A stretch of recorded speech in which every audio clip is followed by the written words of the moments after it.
regarding the NCA's statement on the operations of Starlink in Ghana. Because the NCA alleged that Starlink was inoperational in Ghana without proper authorization from the authority. And I thought it was necessary for me to issue a statement because I'm a member of the Communications Committee and felt that there was a need for me to talk about it. Why did I have to issue the statement? It was because NCA alleged that Starlink was in operation and that anybody patronizing the services of Starlink was doing that at his or her own risk.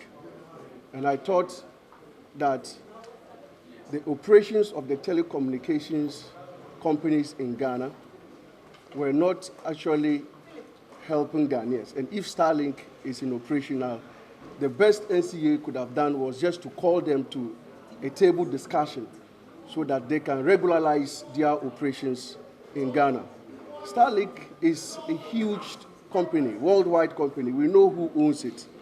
And we know that they use satellite to broadcast their services across the world.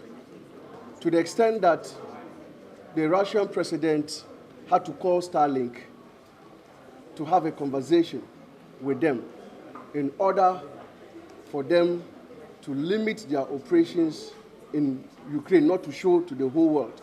And we also know that when Israel and Hamas started, fighting, the Prime Minister of Israel had to invite Elon Musk to come and meet with him because their operations are very, very, very important. They use them to investigate war crimes and what have you. So if Starlink is operating in Ghana via satellite, which covers the whole of the country where our rural folks can get network coverage, I don't see anything wrong with it. And I think that NCA should be proactive in their regulatory activities.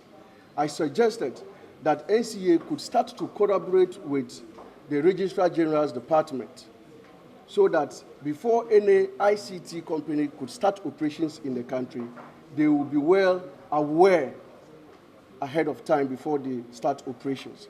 I also indicated that NCA could also collaborate with GRA for revenue purposes, because what NCA is looking for is for money.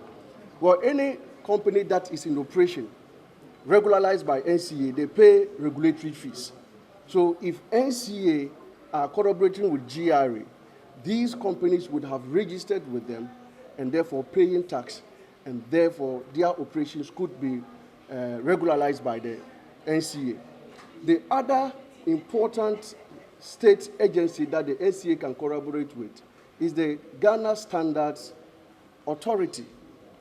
That ensures that any equipment that comes into the country are inspected and meet the required standards before they are brought in.